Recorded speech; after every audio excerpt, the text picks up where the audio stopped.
देश के एकमात्र नारीवादी ग्रामीण न्यूज चैनल को समर्थन करने के लिए हमारे YouTube चैनल को लाइक और सब्सक्राइब करें। हमारी वेबसाइट पर सदस्य बने। खबर लहरिया, आपकी खबर आपकी भाषा।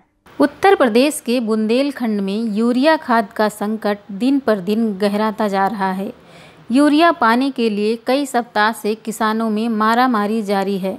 कहीं पुलिस की मौजूदगी में खाद का वितरण हो रहा है तो कहीं घंटों कतार में खड़े होने के बाद कुछ कट्टे यूरिया खाद के ही किसानों को मिल पा रहे हैं। किसानों का आरोप है कि मांग के मुकाबले यूरिया की आपूर्ति नहीं हो पा रही है। केंद्र सरकार से आवश्यकता की तुलना में बहुत कम आपूर्ति और राज्य सरकार के स्तर पर व्यवस्थाओं में कमी ने किसानों को निराश और हताश कर दिया है। आज मैं अतर्रा सोसाइटी में मौजूद हूँ।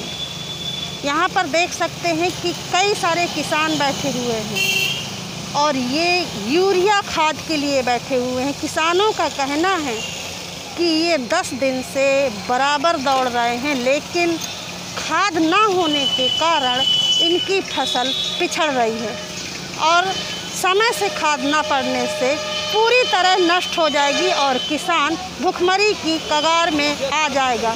लेकिन सरकार इस पर ध्यान नहीं दे रही है और ना ही समय से उनको खाद पहुंचाने की प्रयास कर रही है। धान की फसल मेन ज़रूरी है किसानों की। अब वहाँ पर अगर खाद नहीं मिलेगी तो किसान हमारे न तो सही तरीके से फसल उगा पाएंगे।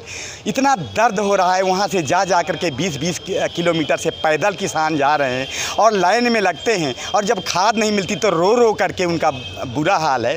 तो कई बार हमारे दिल में ये लगता है कि जहाँ बेदर्द हाकिम वहाँ फरियाद क्या करना, और अगर खाद नहीं मिलेगी तो रो रो के आंसू बहाने से हमें उस दर्द को किससे इजहार करना। ये जो हमारा किसानों का दर्द है हम किससे कहें। न तो सरकार सुन रही है, न यहाँ पर कोई अधिकारी सुन रहा है, सरेआम कालाबाजारी हो रही है। तो हम आपसे हाथ जोड़कर निवेदन करते हैं कि इनका निदान तो होना चाहिए, इसकी समस्या का हल होना चाहिए। बस हम यही शब्द कहना चाहते हैं। इस समय किसानों को खाद को लेकर के किस तरह की दिक्कतें आ रही हैं और क्या घोटाला चल रहा है खाद को लेकर? यहाँ जनपद बांदा सहित पूरे मंडल में यूरिया खाद की सबसे ज़्यादा कमी है। पर्याप्त मात्रा में खाद किसी ज़िले में उपलब्ध ही नहीं कराई गई। जैसे सरकार का कहना है कि कोरोना की वजह से खाद का उत्पादन नहीं हुआ, इसको हम मानने के लिए कतई तैयार नहीं हैं। हम ये ज़रूर कहना चाहेंगे कि या तो सरकार ने कंपनियों को सब्सिडी देने से मना कर दिया, जो यूरिया पे सब्सिडी दी जाती है वो सब्सिडी नहीं मिलेगी, इस वजह से उत्पादन कम किया जा रहा है। अगर सरकार की मंशा है कि यूरिया को बंद करना है तो कम से कम उसका पहले से विकल्प जो है तो ला के खड़ा कर दें। जैसे कि प्रधानमंत्री जी ने मन की बात पे उन्होंने कहा कि लोग यूरिया का प्रयोग बंद कर दें, तो बंद कर दें तो उसका विकल्प भी तो किसान के सामने प्रस्तुत किया जाए। अचानक बंद कर दें, किसी भी चलती हुई गाड़ी पर अगर जो है अचानक ब्रेक मार दिया जाएगा तो उसमें दुर्घटना ही होगी, उसमें कोई सुरक्षित नहीं बचेगा। किसानों को आज जो है फसल के उत्पादन में अगर अचानक यूरिया का ब्रेक लगेगा तो उत्पादन प्रभावित होगा।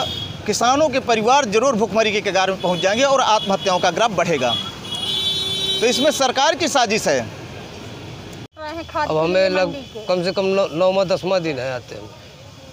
कितना है वहाँ से यहाँ तक का किराया भाड़ा लगा हमें अब तक में कम से कम नहीं तो 250-300 रुपये। हमारा 50 रुपये खर्चा किराया हो गया आने का, कम से कम 10-20 रुपये वैसे खर्चा हो जाता है अपना यहाँ बाजार आने के बाद।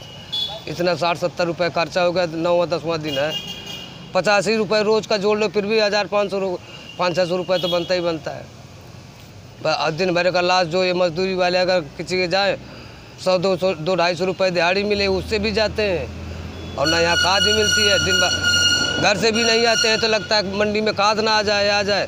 पर्याप्त खाद ना मिलने का कारण क्या है? अब ये पता नहीं सरकार ये क्या सोच रही है कि क्या होगा क्या नहीं होगा। बांदा जिले में इस साल 5037 मीट्रिक टन खाद की खपत थी, लेकिन उसकी अपेक्षा 2038 मीट्रिक टन खाद की आपूर्ति हुई। ऐसे में भला पर्याप्त खाद किसानों को कैसे मिल पाएगी? बताइए, किसान इस समय किस तरह से परेशानी का सामना कर रहा है? सर, इस समय किसान जो है, पहले तो प्रकृति की मार, 2 महीने बारिश नहीं हुई, फिर बारिश होने के बाद जब बारिश हुई तो जो पूंजीवाद है, तो पूंजीवाद के ज़रिए से जो है पानी नहर का नहीं मिला, और जब बारिश हुई तो बारिश के बाद जो है नीचे जो तबसे के खेत हैं या निचले स्तर वाले जो ज़मीन है, तो वहाँ जो है क्या कहते पानी भर गया, पानी के ज़रिए से खेत लगा नहीं पाए। अब मेरा जो है 6 बीघे अभी जो है आज की स्थिति में खेत लगाने को पड़ा है। इस तरीके से प्रकृति की मार, और इधर जो है यूरिया और डीपी के लिए दौड़ रहे हैं। यूरिया खाद को लेकर किस तरह की दिक्कतें चल रही हैं यहाँ पर? यूरिया सर का मैम जो है खाद अपने ज़िले में ही उपलब्ध नहीं है। ज़िले के अधिकारियों से संपर्क करते हैं तो बता रहे हैं कि यहाँ उपलब्ध नहीं है स्टॉक। हमारे 3 चेक पेंडिंग में है। किसान रोज आता है खाद के लिए? करीब 200-250 किसान पर डे आते हैं और करीब 50 किसान फ़ोन से संपर्क करते हैं। फ़ोन से भी संपर्क करते रहते हैं शाम सुबह मुझसे जी। अगर समय से खाद नहीं मिलती तो फिर किस तरह के नुकसान हैं इसमें? सबसे ज़्यादा किसानों की फसल का नुकसान है। अगर समय से यूरिया नहीं मिलती है तो मैं समझता हूँ कि करीब 30% फसल का नुकसान हो जाएगा। ज़िले के अंदर यूरिया की कोई कमी नहीं है। जिला प्रशासन के सौजन्य से जिला प्रशासन का पूरा हम लोगों को सहयोग मिल रहा है, और जिला प्रशासन ने स्वयं अपने प्रयासों से एक रैक 2600 मीट्रिक टन की जो है बांदा में मंगवाई हुई है, जो कि इस बांदा के लिए एक इतिहास का विषय रहा है। कभी बांदा में खाद नहीं आई जो है, लेकिन जिलाधिकारी महोदय के द्वारा कृभकों से जो है 2600 मीट्रिक टन का एक रैक मंगवाया गया है, और वो रैक प्राइवेट के लिए है, न कि सहकारी समितियों के लिए। ज़्यादातर सहकारी समितियों के लिए खाद आई इफ़को वगैरह की, लेकिन इस समय जो प्राइवेट दुकानों पे भी खाद है वहाँ से किसान अपना ले रहा है और सही रेट पे ले रहा है। जिला प्रशासन की सारी मशीनरी जो है, हम लोग भी जिला प्रशासन में है, सारी मशीनरी जो है फील्ड में दौड़ रही है, जिससे कि किसानों को समय से खाद उपलब्ध हो सके। एक तो ये भ्रांति है कि यहाँ पर ज़रूरत से ज़्यादा किसान खाद को यूज करता है जो है, और कुछ अराजक तत्वों के द्वारा गलत तरीके से गलत फहमी फैला दी गई कि यूरिया कमी है, जिसकी वजह से किसान एक की जगह 20-20 बोरी खरीदने लगा जो है। होर्डिंग करने की प्रैक्टिस आ गई जो है, तो जिसकी वजह से जो है आर्टिफिशियल कमी क्रिएट की गई कि सरकार को जो है कि जिससे कि ये हो कि प्रशासनिक मशीनरी जो है ठीक से काम नहीं कर रही है, लेकिन प्रशासनिक मशीनरी अपनी जगह बिल्कुल चाक चौबंद है जो है, और ज़िले में खाद की किसी प्रकार की कोई कमी नहीं जो है। सर, जैसे आप बता रहे थे कि गरीब लोग भटकते हैं, तो उनके लिए कुछ नियम है कि नहीं है? नहीं, भटकते नहीं रहते जो। जब आगे इन्फ्लुएंशियल लोग आके लेके जो है, अभी इसमें कर्मचारी हमारा जो है सहकारिता विभाग का जो कर्मचारी है, वो कभी कभी क्या करता है कि जो 20-20, 25-25 बोरी दे देता है जो है, जिसकी हम लोग जो है पकड़ दकड़ कर रहे हैं, कर्मचारियों की ड्यूटी लगा रहे हैं कि जिससे कि किसी हर ज़रूरतमंद को खाद मिले, कोई ज़रूरत से ज़्यादा खाद न ले जाना पाए। ये हमारा प्रयास है। खबर लहरिया, आपकी खबर आपकी भाषा।